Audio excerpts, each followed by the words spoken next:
Shalom saudaraku yang dikasihi Tuhan Yesus Kristus.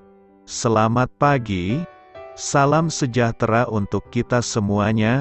Selamat datang kembali di Renungan Rohani pagi hari ini. Semoga saudara yang terkasih dalam keadaan sehat selalu. Kiranya damai dan sukacita Roh Kudus melimpah di dalam hati dan pikiran saudara saat ini.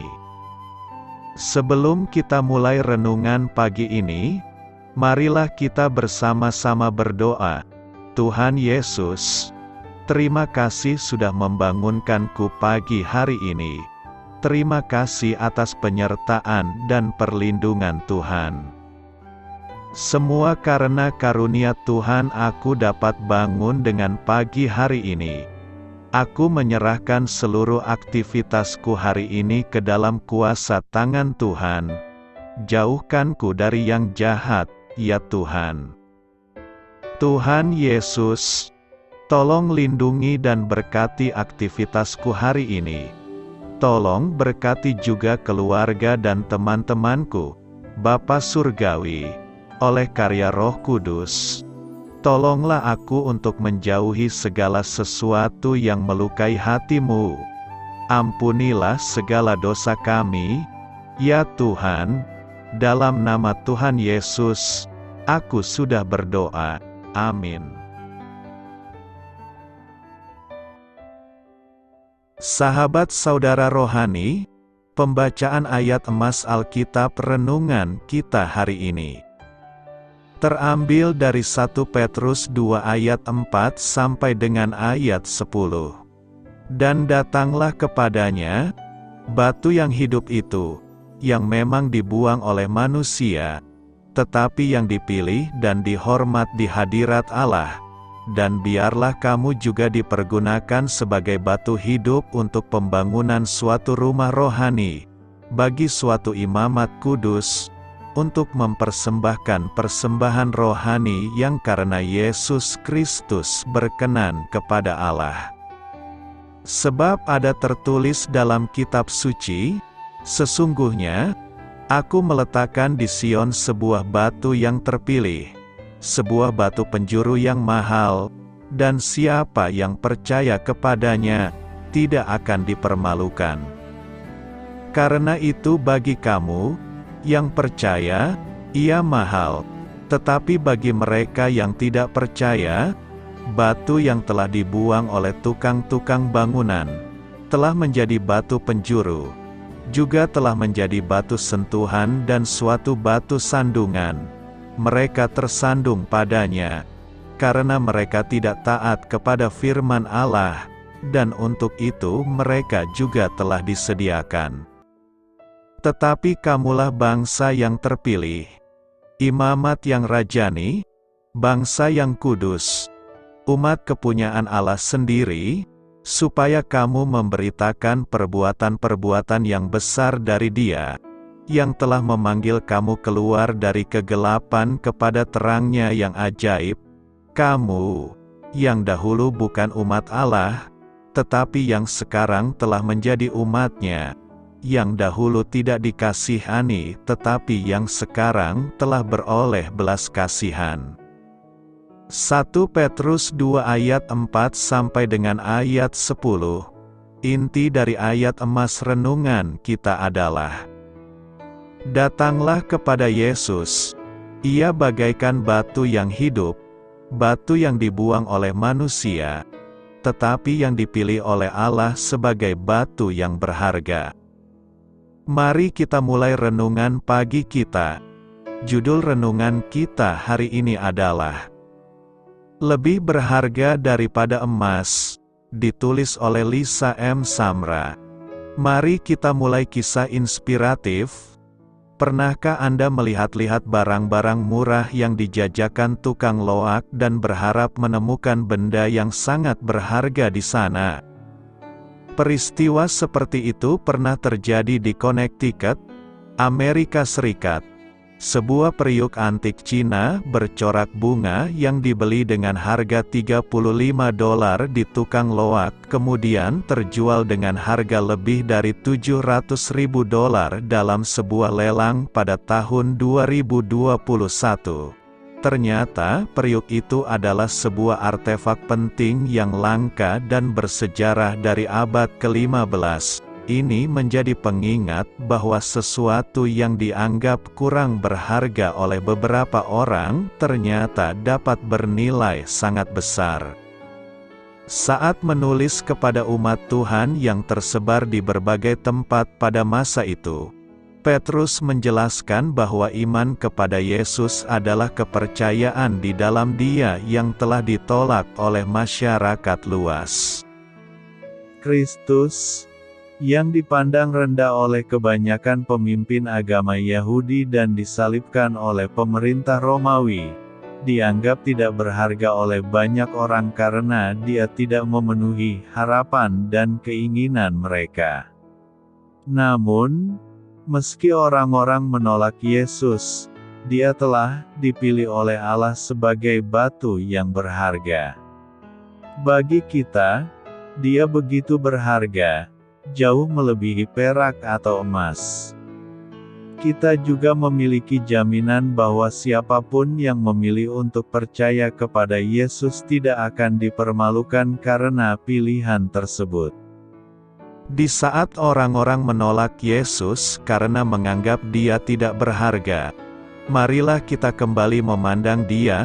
Roh Allah sanggup menolong kita untuk melihat Kristus sebagai karunia tak ternilai, yang menawarkan kepada semua orang undangan yang tak terhingga nilainya untuk menjadi bagian dari keluarga Allah. Marilah kita renungkan di dalam hati kita, mengapa orang gagal melihat Yesus sebagai yang paling berharga? Bagaimana Anda dapat membagikan berkat yang Anda terima, karena beriman kepadanya? Hal ini patut kamu ketahui.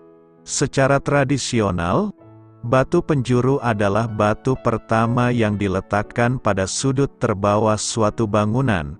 Semua batu berikutnya diletakkan dengan berpatokan pada batu pertama tadi.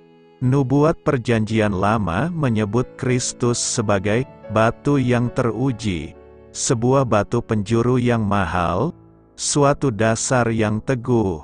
Meski demikian, Dia adalah batu sentuhan dan batu sandungan bagi kedua kaum Israel. Pemazmur menulis, batu yang dibuang oleh tukang-tukang bangunan telah menjadi batu penjuru. Yesus mengutip dari Mazmur tersebut untuk menjelaskan bagaimana umatnya sendiri akan menolaknya sebagai Mesias dan menunjuk dirinya sebagai bagian terpenting dari jemaat. Dialah batu penjuru. Dalam 1 Petrus 2 ayat 4 sampai dengan ayat 10. Sang Rasul mengutip ketiga ayat Perjanjian Lama tadi untuk menekankan pilihan kita, menolak Dia atau memilih Dia sebagai juru selamat. Apakah arti dari batu karang di Matius 16 ayat 18? Sebuah perdebatan sengit muncul terkait apakah yang dimaksud batu karang, di mana Kristus akan membangun gerejanya merujuk pada Petrus, atau mengacu pada pengakuan Petrus bahwa Yesus adalah Mesias, Anak Allah yang hidup. Sejujurnya, tidak ada cara bagi kita untuk benar-benar yakin mengenai pandangan mana yang benar. Susunan tata bahasa memungkinkan kita untuk memiliki pandangan lain tentang masalah ini. Pandangan yang pertama adalah Yesus memang menyatakan bahwa Petrus akan menjadi batu karang, di mana Dia akan membangun gerejanya. Yesus tampaknya sedang menggunakan permainan kata, "Engkau adalah Petrus dan di atas batu karang ini aku akan mendirikan jemaatku." Karena nama Petrus berarti batu besar atau gunung batu, Yesus akan membangun gerejanya di atas sebuah batu yang besar, Yesus tampaknya menghubungkan dua hal tersebut secara bersamaan. Allah memang memakai Petrus dengan sangat luar biasa dalam meletakkan dasar gereja. Petruslah yang pertama kali memberitakan Injil pada hari Pentakosta. Petrus juga hadir ketika orang-orang Samaria menerima Roh Kudus untuk pertama kalinya. Dia juga orang pertama yang membawa Injil kepada bangsa non-Yahudi. Hal ini menunjukkan Petrus sebagai batu besar yang menjadi dasar gereja. Penafsiran lain yang populer mengenai istilah batu karang, Yesus tidak sedang merujuk Petrus, melainkan kepada pengakuan iman Petrus yang tercantum dalam ayat 16, "Engkau adalah Mesias, Anak Allah yang hidup." Yesus tidak pernah mengajarkan Petrus dan murid-murid yang lain secara gamblang mengenai kesempurnaan identitasnya. Yesus mengakui bahwa Allah telah berdaulat membuka mata Petrus dan mengungkapkan kepadanya siapa Yesus sebenarnya. Pengakuannya tentang Yesus sebagai anak Allah tercurah darinya, sebuah pernyataan yang tulus, yang berasal dari iman pribadi Petrus di dalam Kristus. Inilah iman pribadi dalam Kristus yang merupakan tanda orang Kristen sejati. Semua orang yang telah menaruh iman mereka di dalam Kristus, seperti halnya Petrus, adalah gereja. Petrus mengungkapkan kebenaran ini dalam 1 Petrus 2 ayat 4-5. Dan datanglah kepadanya batu yang hidup itu, yang memang dibuang oleh manusia, tetapi yang dipilih dan dihormat di hadirat Allah. Dan biarlah kamu juga dipergunakan sebagai batu hidup untuk pembangunan suatu rumah rohani, bagi suatu imamat kudus, untuk mempersembahkan persembahan rohani yang karena Yesus Kristus berkenan kepada Allah. Setelah pengakuan Petrus, barulah Yesus menyatakan bahwa Allah telah mengungkapkan kebenaran kepada Petrus. Kata untuk Petrus, yaitu Petros, berarti batu kecil. Yesus kemudian menggunakan kata yang berhubungan, Petra, yang berarti sebuah batu besar untuk fondasi. Kata yang sama digunakan dalam Matius 7 ayat 24 dan 25 ketika Yesus menggambarkan batu karang yang digunakan orang yang bijaksana untuk membangun rumahnya. Petrus sendiri menggunakan gambaran yang sama di dalam suratnya yang pertama. Gereja dibangun dari sejumlah Petros kecil, batu hidup, yang merupakan pengakuan Petrus bahwa Yesus adalah Kristus, Anak Allah yang hidup. Pengakuan iman ini merupakan fondasi dari gereja. Selain itu, Perjanjian Baru sangat jelas menyatakan bahwa Kristus adalah dasar dari gereja. Merupakan suatu kesalahan untuk berpikiran bahwa Yesus memberikan hak istimewa ini kepada Petrus. Merupakan hal yang masuk akal bahwa semua rasul memainkan peran mendasar dalam pembangunan gereja, tetapi posisi yang terutama diberikan kepada Kristus saja. Kristus disebut batu penjuru. Jika Kristus adalah batu penjuru, bagaimana mungkin Petrus bisa menjadi batu karang di mana gereja dibangun? Oleh karena itu, pernyataan Yesus dalam Matius 16 ayat 18 sebaiknya ditafsirkan sebagai permainan kata yang sederhana. Pernyataan Yesus ini kira-kira dapat ditafsirkan menjadi, Petrus, engkau disebut sebagai sebuah batu kecil, tapi dari mulutmu telah muncul kebenaran seperti batu besar yang akan menjadi dasar dari gereja. Gereja Katolik Roma berpendapat bahwa Petruslah yang dimaksud sebagai batu karang itu, yang seharusnya merujuk kepada Yesus. Mereka kemudian menggunakan penafsiran tersebut sebagai bukti bahwa mereka adalah gereja yang benar.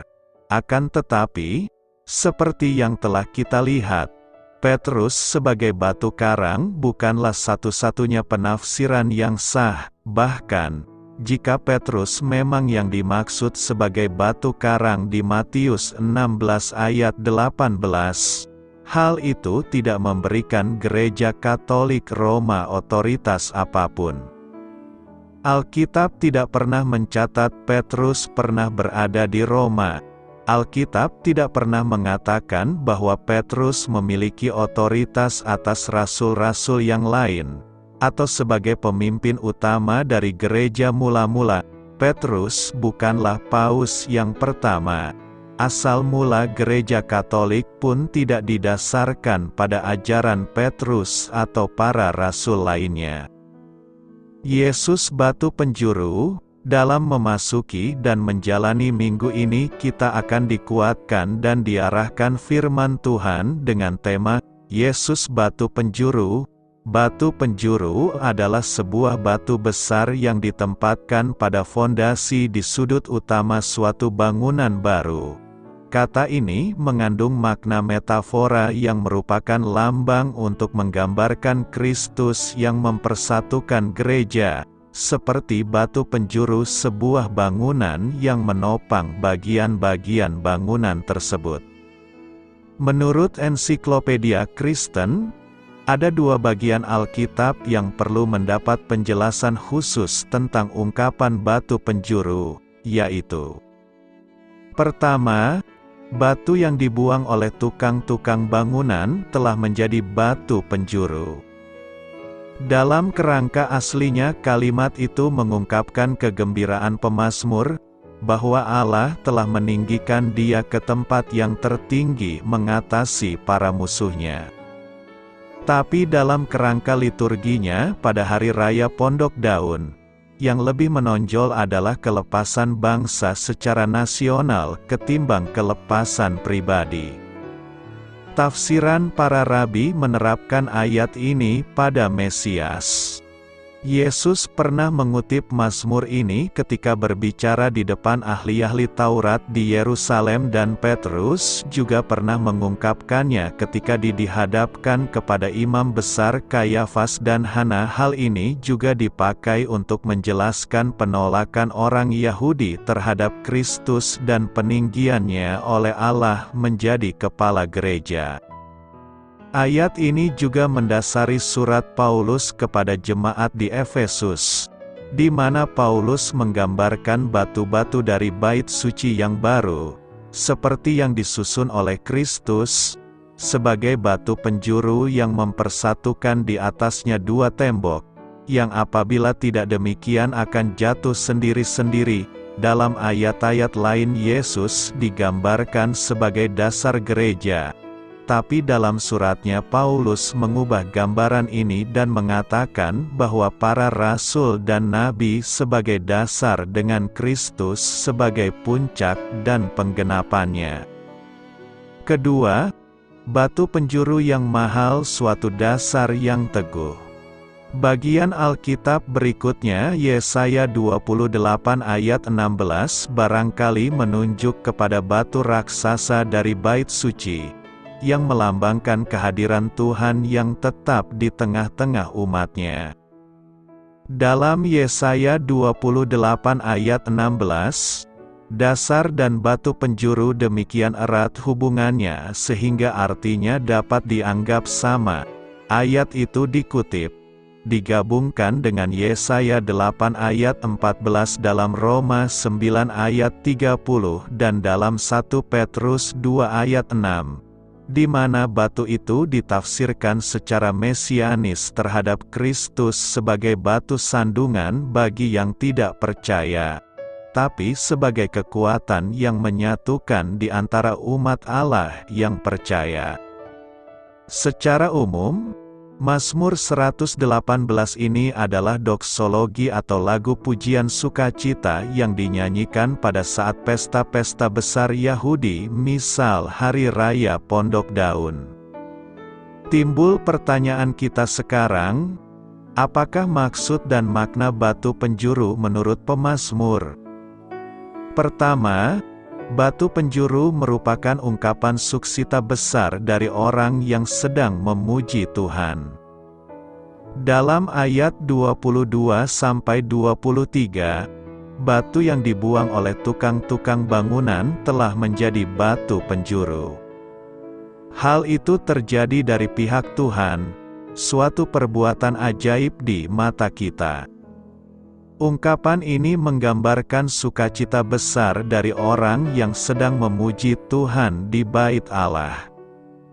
Dikatakan, batu yang dibuang menjadi batu penjuru, artinya, menjadi dasar dari berdirinya suatu bangunan, menjadi batu yang utama yang jauh lebih berharga dari batu-batu yang lainnya. Mengapa demikian? Tentu saja karena adanya suatu proses yang luar biasa yang dilakukan oleh Tuhan.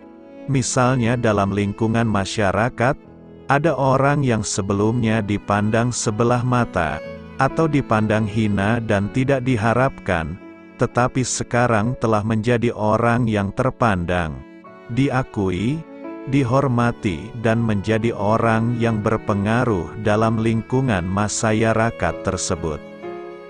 Bagaimana itu bisa terjadi? Pemazmur menjawab, hal itu terjadi dari pihak Tuhan, dan itu dipandang sebagai perbuatan ajaib Tuhan. Jika dirujuk kepada Perjanjian Baru, hal ini menunjuk kepada pribadi Yesus, figur yang lahir dalam kehinaan, ditolak oleh dunia, tetapi Allah menjadikan dia menjadi figur penentu yang paling berpengaruh dalam bangunan sejarah perjalanan hidup manusia sampai saat ini. Sebab melalui dialah kita beroleh jalan keselamatan kekal bagi semua orang yang percaya kepadanya. Kedua, batu penjuru adalah gambaran pemberian pertolongan dan keselamatan Tuhan bagi kita. Hari yang dijadikan Tuhan, itulah hari di mana Tuhan memberi pertolongan dan keselamatan kepada manusia. Suatu masa di mana Allah menunjukkan penggenapan janjinya, hari ketika Tuhan datang dengan kasih setianya, sehingga oleh karenanya kita bersorak-sorai bersukacita, seraya memohon agar kitanya Tuhan memberi keselamatan dan kemujuran. Ayat ini juga sekaligus menajdi doa bagi orang yang sudah menerima keselamatan, yaitu kasih setia Tuhan yang senantiasa menyertai kehidupannya. Dalam ayat ini juga semakin jelas makna doksologi dari pemazmur sebagai pujian ucapan syukurnya kepada Tuhan. Maknanya sama dengan Hosiana, berita sukacita dan sorak-sorai untuk menyambut kedatangan seseorang yang membawa sukacita. Jadi ayat ini merupakan permohonan dalam pengharapan agar Tuhan senantiasa menyertai kehidupan kita dalam situasi apapun. Ketiga, batu penjuru merupakan gambaran penyambutan Tuhan dalam bait-Nya yang kudus. Orang yang datang ke dalam rumah Tuhan, selalu disambut dan diterima para imam dengan sukacita. Penyambutan itu bisa kita lihat dalam ayat 26. Barang siapa yang datang ke dalam rumah Tuhan, dalam nama Tuhan, akan disambut dengan berkat dari dalam rumah Tuhan. Demikian juga sebaliknya orang yang kembali dari rumah Tuhan seyogianya tidak kembali dengan sia-sia tetapi pulang membawa berkat sukacita. Gambaran batu penjuru dalam Mazmur ini digenapi dalam diri Tuhan Yesus. Yesus adalah batu yang dibuang oleh tukang-tukang bangunan itu. Tetapi penderitaannya, kematian dan kebangkitannya telah menjadikan dia sebagai batu penjuru. Dia menjadi dasar yang kokoh bagi iman kita. Sebab, tidak ada seorang pun yang dapat meletakkan dasar lain daripada dasar yang telah diletakkan, yaitu Yesus Kristus. Pertanyaan penting selanjutnya adalah mengapa Yesus disebut sebagai batu penjuru? Ada beberapa alasan, yakni: pertama, Yesus Kristus disebut sebagai batu penjuru karena Dia menentukan keselamatan kita. Alasan kuat dari pernyataan itu ialah: 1. Allah menentukan Yesus sebagai juru selamat. Lukas menulis demikian, dan keselamatan tidak ada di dalam siapapun juga selain di dalam Dia, sebab di bawah kolong langit ini tidak ada nama lain yang diberikan kepada manusia yang olehnya kita dapat diselamatkan. 2. Yesus mengungkapkan dirinya sebagai juru selamat. Rasul Yohanes menulis demikian. Kata Yesus kepadanya, "Akulah jalan dan kebenaran dan hidup. Tidak ada seorang pun yang datang kepada Bapa, kalau tidak melalui Aku." Kedua, Yesus Kristus disebut sebagai batu penjuru, karena Dia menentukan hidup kita. Dikatakan demikian karena: 1. Yesus sumber kehidupan. Rasul Yohanes menulis demikian. Dalam Dia ada hidup dan hidup itu adalah terang manusia. 2. Dalam Yesus kita temui hidup kekal. 3. Dalam Yesus kita temui hidup yang berkelimpahan. Rasul Yohanes menulis demikian. Pencuri datang hanya untuk mencuri dan membunuh dan membinasakan. Aku datang supaya mereka mempunyai hidup dan mempunyainya dalam segala kelimpahan. Ketiga, Yesus Kristus disebut sebagai batu penjuru karena Dia menentukan rejeki kita. Setiap kita tentu ingin mendapatkan berkat atau rejeki dalam hidup dan usaha kita. Namun, dalam perspektif Alkitab, untuk mendapatkan pemberkatan dari Tuhan Yesus, ada beberapa syarat yang harus kita ketahui. Syarat dimaksud, yaitu: 1. Rejeki kita dapatkan jika kita mengutamakan Tuhan Yesus lebih dari yang lainnya. 2. Rejeki kita dapatkan jika kita memenuhi hukum memberi. 3. Rejeki kita dapatkan jika kita memenuhi hukum ora et labora, yaitu berdoa dan bekerja. Batu penjuru adalah batu yang menentukan arah sebuah bangunan. Batu yang pertama kali diletakkan yang menjadi patokan pembangunan. Sebagai batu penjuru, Tuhan Yesus adalah pusat dari segala aspek kehidupan kita. Dia adalah batu yang menentukan arah kehidupan kita. Karena itu kita harus menjadikan Tuhan Yesus sebagai prioritas dan tujuan hidup kita karena Dia adalah pemegang kendali hidup kita. Artinya Dia harus menjadi pusat dan tujuan hidup kita karena Dia adalah Alfa dan Omega, yang ada dan yang sudah ada dan yang akan datang, yang Maha Kuasa. Dialah yang mengawali seluruh kehidupan ini dan juga yang menjadi tujuan akhir dari kehidupan ini. Seluruh keberadaan hidup kita pada hakikatnya menuju ke arah Yesus. Jika kita mengaku sebagai orang Kristen tapi tidak mengarahkan hidup sepenuhnya kepada Yesus, sama artinya kita sedang berusaha melepaskan diri dari bangunan tersebut. Yesus menegaskan, "Di luar Aku kamu tidak dapat berbuat apa-apa. Barang siapa tidak tinggal di dalam Aku, ia dibuang keluar seperti ranting dan menjadi kering, kemudian dikumpulkan orang dan dicampakkan ke dalam api lalu dibakar."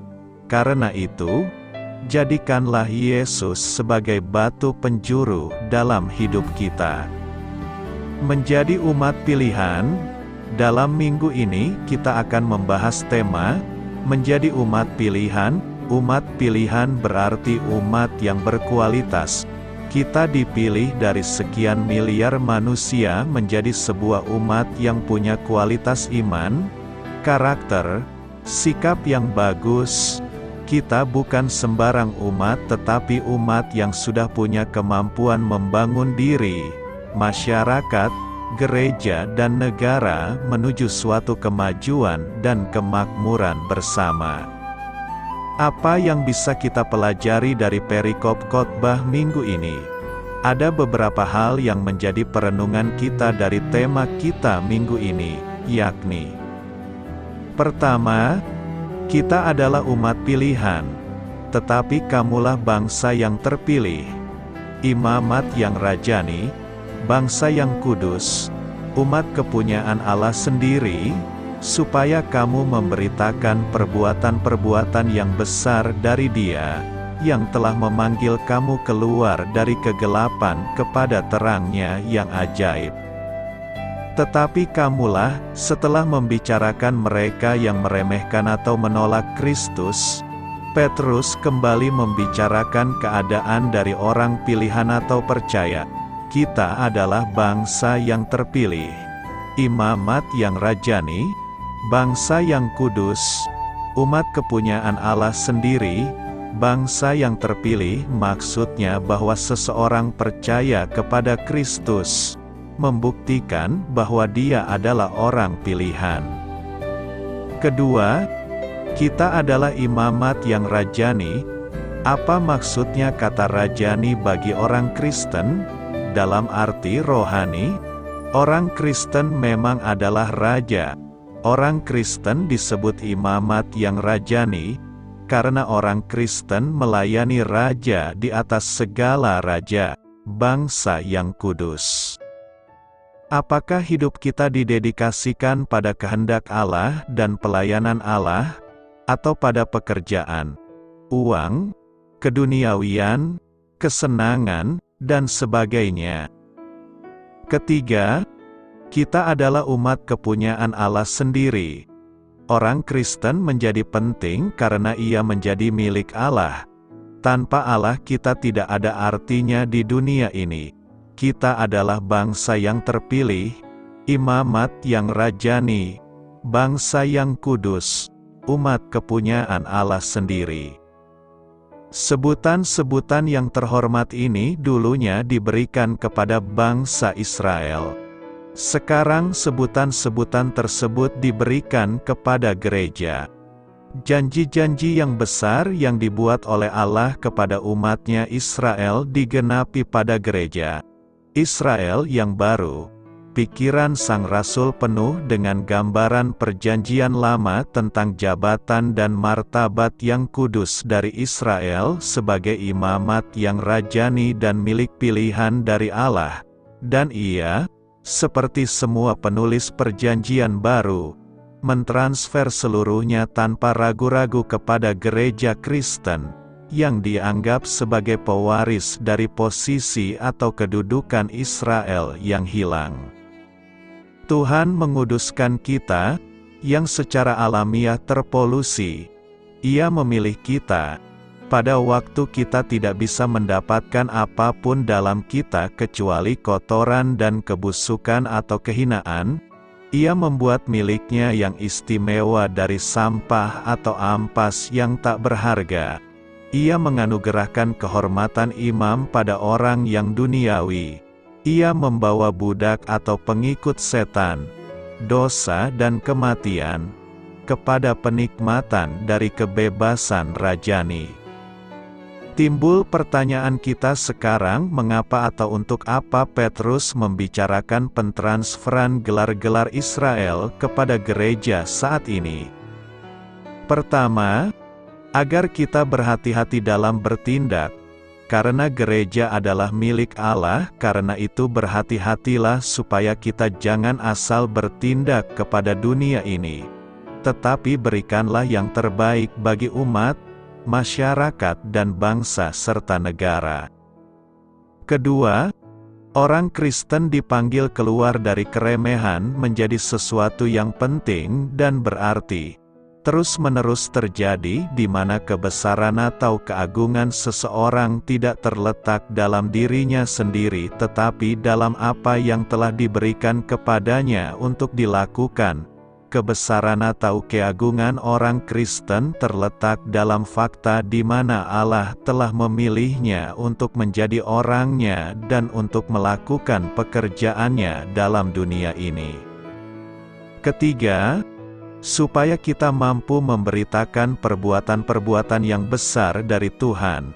Bangsa yang dibentuk Tuhan adalah untuk diriku sendiri supaya mereka bisa memproklamirkan pujianku. Apakah tujuan pemilihan atau penebusan atau penyelamatan? Yaitu memuliakan Allah melalui kehidupan dan pelayanan kita, tercapai dalam hidup saudara. Doa saya menyertai saudara sekalian. Marilah kita menyampaikan doa syafaat. Tuhan Yesus, terima kasih, karena berkat ketaatan-Mu, aku dapat menjadi bagian dari keluarga Allah. Amin. Sampaikan harapan dan permintaan saudara kepada Tuhan.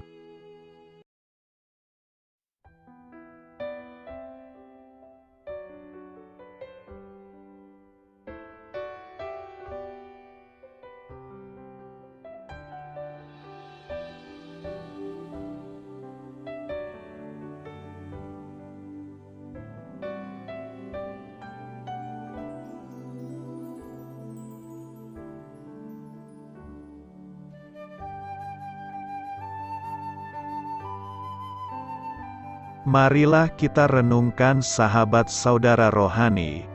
Demikianlah renungan firman Tuhan pagi hari ini. Semoga menjadi berkat dalam hidup kita. Dan sebelum kita memulai segala aktivitas kita pagi hari ini, marilah kita berdoa. Selamat pagi Bapa, malam hari telah berganti pagi. Kehidupan baru telah Engkau berikan kembali bagi kami. Bapa Surgawi, tolonglah aku menyadari kebutuhan orang lain, supaya aku dapat membagikan apa yang telah Engkau berikan kepadaku. Pada saat aku membutuhkan, berilah aku keyakinan bahwa Engkau akan mencukupkanku, melalui orang-orang yang mengasihi-Mu, bukan karena kami pantas atau layak, namun karena kasih karunia-Mu kami boleh ada, sebagaimana kami ada di pagi hari ini. Terima kasih Tuhan, atas kesempatan baru yang telah Tuhan berikan kepada kami, untuk bisa memperbaiki diri agar kami bisa lebih layak di hadapan-Mu. Hari ini kami serahkan semua perkara dan kesulitan yang akan kami lalui ke dalam tangan-Mu. Biarkanlah kami bisa memuliakan-Mu dalam segala aktivitas yang akan kami lakukan. Amin. Biarlah firman Tuhan menjadi pengingat untuk kita semua, bahwa tuntunan dari Roh Kudus akan selalu memberi jalan keluar bagi setiap permasalahan hidup kita, dan memberi kedamaian di hati kita. Sampai jumpa di renungan pagi saudara rohani berikutnya. Kiranya Tuhan selalu memberkati saudara semua hari ini. Amin. Shalom.